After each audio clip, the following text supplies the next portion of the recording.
Hey guys, welcome to Mike's Laboratory. Today's video is going to be a little bit different.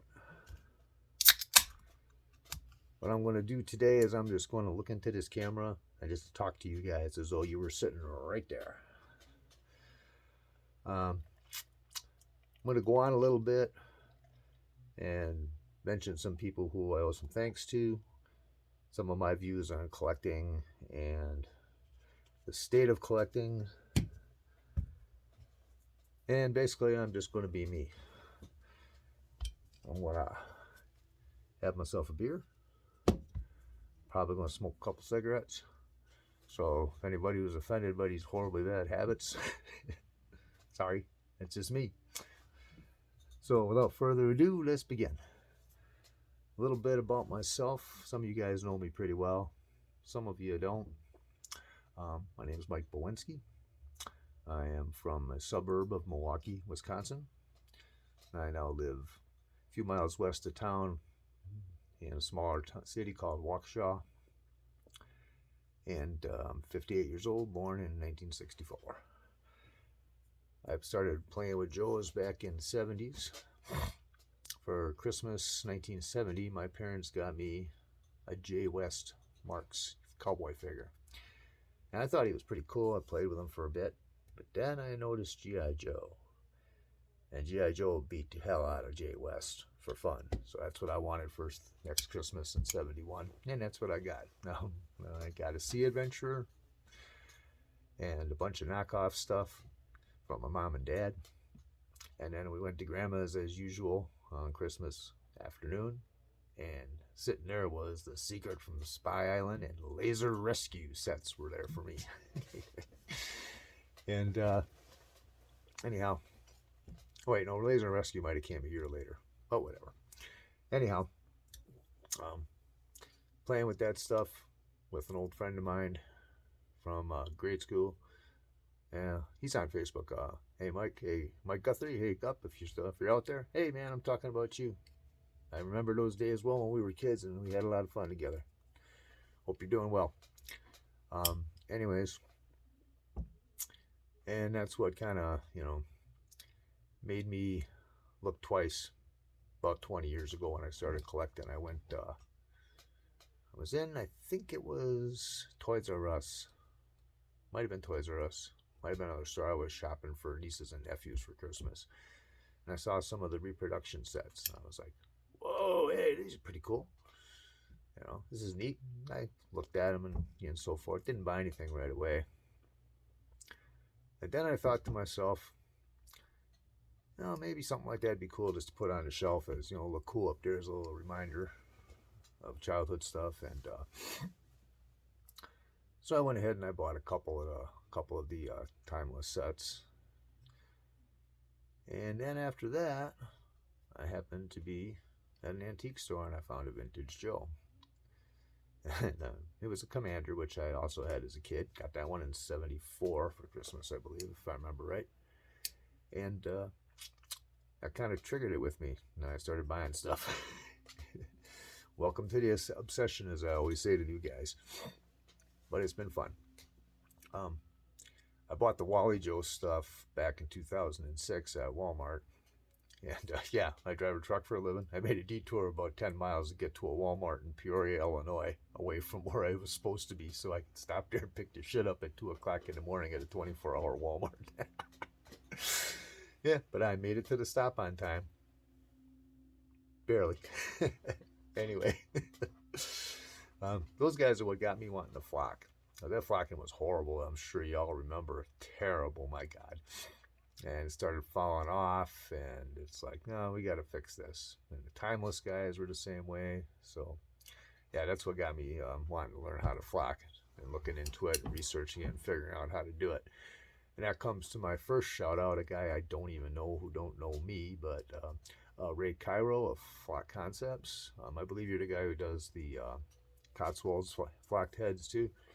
I learned everything I needed to know about how to get started by reading on your website, on your tripod page. Thanks for putting that information out there, and thanks for sharing it as well. So anyway, yeah, and then I started, doing it for myself and showing it off. And then I started having people asking me, hey, can you do that for me? Would you be willing to do one for me? Oh, yeah, I can do that. Being a nice guy that I am, I didn't think about charging anything at first, but then I started having lots of people ask me. And around that same time, I met Billy Reynolds in the original G.I. Joe collectors group. And he gave me a good hard push saying, hey man, you should be doing this for money. You're pretty good at this. And anyways, that's my second thank you. Thanks, Billy, for giving me that push. Hope everything's going all right with you. And it's been a very enjoyable and fun thing to do. Making a few bucks and putting these guys back together. I call it putting them back on duty. Capitalize that, back on duty. Yeah. So anyway, that's how I got started doing this. And it's been a fun ride. And I guess I'll go off to the rest of the thank yous that I need to give out. There's more than a few guys out there that have done quite a bit for me and helped me out. And here we go. Number one, Eric Lorenz. Eric is a great guy. He's a bud of mine. He's probably my best buddy in the Joe world. And he has helped me immeasurably with both encouragement, friendship, and just simply help. Eric has passed on to me a whole bunch of stuff that he had for extras. Some of the sets that I have, I wouldn't have if it wasn't for Eric. And I really appreciate it, buddy. Thank you very much. I've done my best to reciprocate, and I hope I've been able to help you out as much as you've helped me. Eric is also my co-administrator in our G.I. Joe group, which is Medic Mike and Eric's Vintage G.I. Joe Sales, Customs, and Repair Emporium. I hope I got those three things right. I can never remember the order that I named the group in. But anyways, yeah. Eric's a top-notch dude. He's been selling some of his collection, and you can buy from Eric without fear and with confidence. He's a straight-up dude. He won't rip you, and his stuff is pretty good quality. Thanks again, buddy. Much appreciated. The next guy I'd like to thank is Jeremy Milford of Pawtucket Platoon. I want to give a shameless plug for Jeremy right now. Jeremy of Pawtucket Platoon, if you don't know, he takes G.I. Joes and he puts them together in both customs and in both custom and vintage sets. Adds his own little twist. He's got some really neat custom stuff that he's come up with. And he and I have basically had a partnership where I've been fixing the Joes and sending them back to him. So he's got top quality Joes to put into his sets. Check out his Facebook page, and you'll also find him as a moderator in my group that I just mentioned. Thanks very much, Jeremy. I appreciate it. I hope this partnership can continue for quite some time to go. Next person I'd like to thank is Zach Brillhart. Zach is a friend of mine. He's from Ohio. He lives pretty close to Jeremy, as a matter of fact, and he's a seller. He doesn't collect, he sells, but he sells good stuff at reasonable prices.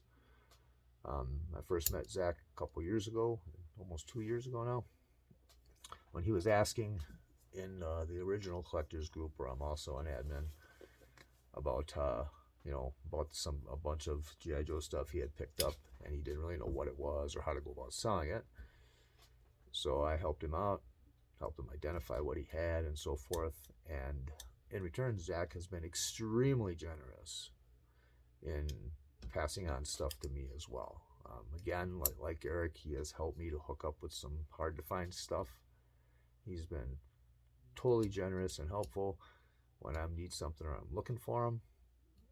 Zach's a great guy and a great seller. Again, you can buy from confidence with him. He's got my endorsement 100%. And you'll find him floating around in Facebook groups posting up stuff to sell. Thanks again, Zach, buddy, for your friendship and for the awesome ass shit you have passed on to me. It's much appreciated. And keep on selling, bro. Next guy I'd like to thank is Scott Wild, who is the acknowledged master of fixing talking G.I. Joes. He's been at it for a very long time. I'm pretty damn good at it at this point after a couple years of doing it. But the tips and the help that Scott has given me, he's always been available to answer a question if I have it. And he's also helps me to He's also helped me to identify those who are very difficult to deal with, shall we say, and those that I probably shouldn't deal with. Um, he's been a help in every way, shape, and form. Thanks very much, Scott. I appreciate it. I'm sorry I ain't been able to get to a show and hook up with you yet, but it will happen. That damn job just keeps getting in the way. But I'll get it to go one way or the other, bud. Don't worry about it. The next guy I'd like to thank is Russ Gerlach. Now, Russ may be a little surprised if he's watching this video to hear me say that, but let me tell you something, bud. The work you've done with your figures and your masterful use of cardboard to make things was a real inspiration to me, especially when we were having that little competition with who can build the coolest headquarters a couple years ago. I learned a lot from that. It was a lot of fun, and thanks. I appreciate it. Another guy who doesn't even know that he inspired me probably is Dan Pike. Dan, if you're watching this, when I first got into these Facebook groups for the Joes and stuff and was first learning how to flock, I looked a lot at the work you were doing and a lot of the Photoshop work that you were doing, you know, with the modernizations of AT sets and stuff. It gave me a lot of inspiration, and I'd like to thank you for putting that stuff out there and sharing it with people, because I'm sure I'm not the only guy who was inspired by that. You're real good with that shit. Keep on rolling, man.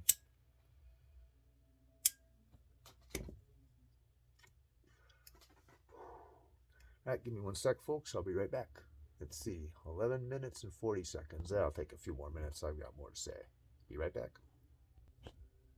As far as other guys who have encouraged me and just been a help and been friends, I'd like to mention Chris Anthony, Andrew McGrady. Let's see who else. There are so many. Mike Loomis. You guys have been pretty good friends. Thank you. Appreciate that too. Want to mention Ed Lee Merritt. Ed is another great guy. This dude is a freaking master of custom ATVs. Unbelievable. He's a great painter too, because I'm in doing paint jobs on those custom ATVs are good. But anyways, Ed and I have known each other for a bit. He's been a pretty good guy. We've made some mutually beneficial trades and helped each other out. And I'd like to shout you out too, dear Top. Thanks very much. I appreciate it. Glad to know you. You're a pretty good dude too.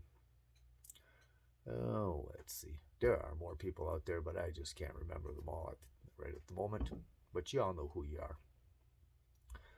Two more people I'd like to mention in passing on another subject are two young men who I've met recently. One's name is Sam Burchett, and another young man named Gage Messer. These two guys are like teenagers. They're like 15 years old, and they are into the G.I. Joe thing. Sam, to the point where he even 3D prints stuff. I got a set of divers weights, you know, for one of my guys from him, and it's good work, excellent work. So, you two young men, Gage and Sam, I'm glad to have you in the hobby. It's good to see young people getting into it. Maybe we can keep this thing going for a while yet if you younger guys are interested in this sort of thing. So, rock on, guys. Glad to have you around. Glad to know you. Let's see. There are two other guys I'd like to mention just for their contributions to the community. I don't know a lot of the older collectors very well because I was pretty isolated with it. I didn't really get hooked up with the community until around 2017. And some of these guys, you guys have been collecting since like 1987, you know. Joe Zeta is the one guy I'd like to mention. He is pretty much the acknowledged, you know, guru of knowledge and high quality mint vintage stuff.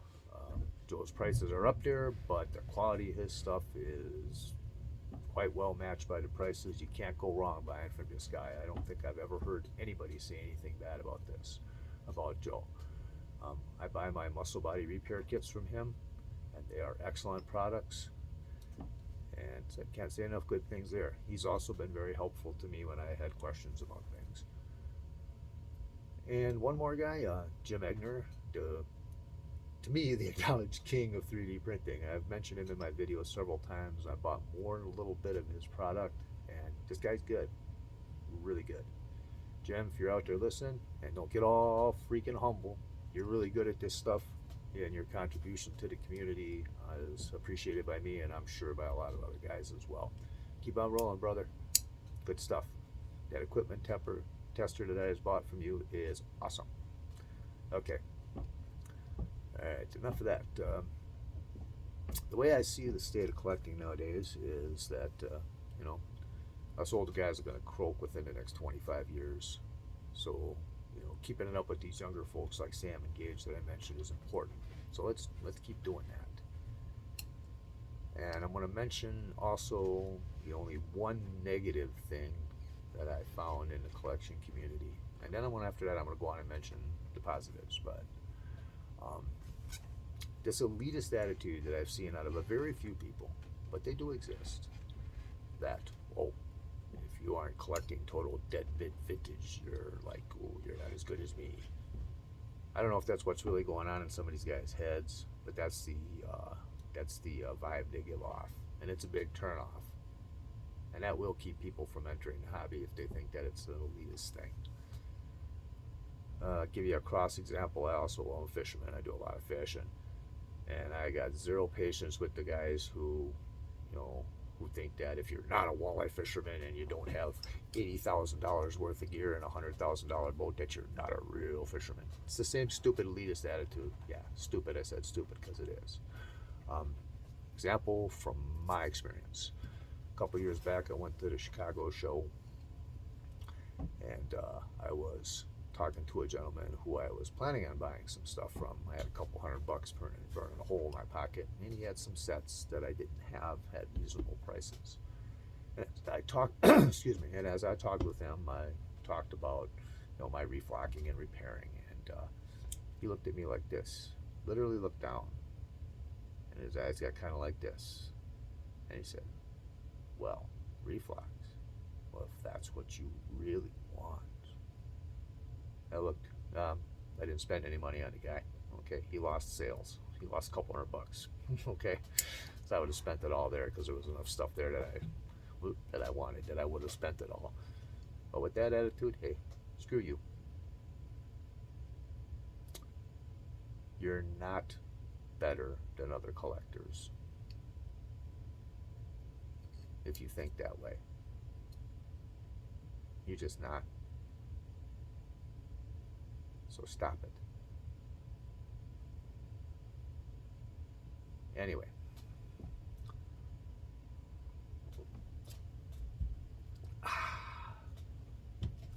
That being said, that's the one negative that I've run across on occasion.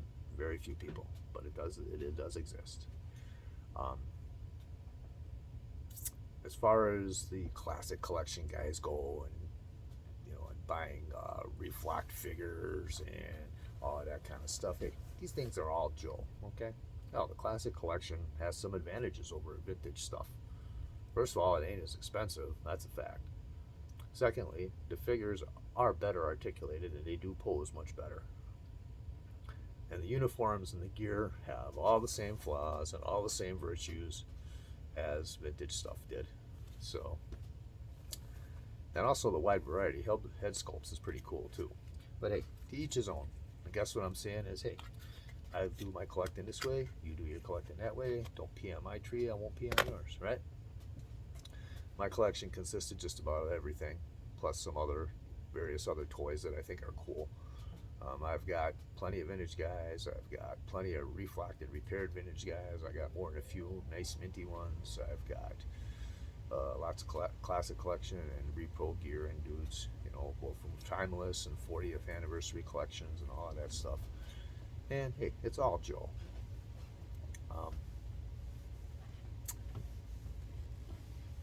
I guess that's a little bit more ranting about elitism, but hey, to each his own. Hold on one sec again. I gotta switch the laundry. All right. On a more positive note, I'd like to say that I have never met a bunch of better guys on or off Facebook than the guys in this hobby. I've never been ripped off. I almost always encountered helpful, friendly attitudes, and just you guys out there are a great bunch of guys. Can't say that enough, and it's much appreciated by me to be a part of this little community where we have such an affection for these 50-year-old pieces of plastic. Yeah. So, I want to thank the entire community, I guess. It's been fun, and it has enriched my life to a large degree. Let's see. What else have we got before I shut her down? Oh, this is probably a little bit of a negative, but it should be discussed as well, I think. It's been discussed ad nauseum in the groups, but here's my own personal thoughts on the high prices nowadays. Again, this is crazy. I mean, really? This stuff is plastic, not platinum. Now, it's one thing to be talking about sealed magnum power, okay? But, you look on eBay and you see collections of common stuff not in all that great a shape, and you're asking $8,000 for it. I mean, really? Come on, guys, let's get over it. Sellers out there, do your freaking research. I'll mention another incident that happened about a year and a half ago with a guy on one of the groups. I was an admin in that group, so I was able to do something about it. This dude came in there, and he had probably 150, 175, maybe 200 if you pushed it, bucks worth of stuff. It was a helicopter and a lot of the more common gear and outfits spanning, the military and adventure team lines, plus a couple of Joes that were pretty banged up. This dude wanted 500 bucks for it. And I looked at it, and he was asking, for it. And I looked the stuff over and looked at the pictures. So he did put out some pretty clear pictures. And I messaged him. Didn't message him, but I answered his a comment on his post saying, "Hey man, this stuff's only worth about this much. You're not going to get $500 for it." And he asked me why, and I said to him, "Well, most of it's very common stuff. I don't see anything rare or hard to find in here, and quite a bit of it's not in very good shape. Now, this doesn't mean it can't be fixed. I mean, you can fix damn near anything." But dude went ballistic. He came back at me and said, "Well, it's like this stuff ain't, this stuff is worth more than that." No, it's not. Sorry, guy. Then he started talking to other people, and he was telling them that I had told him the stuff was garbage, it wasn't worth anything, and nobody would want it, which was totally untrue because, if he had just asked a reasonable price, he probably would have sold it. Or piecing it out, he might even got 500 bucks for it. But as a lot, nah, a couple hundred max. So anyways, I called him out on that. I said, "Hey, you need to start, stop being a bullshitter and tell the truth. That's not what I said."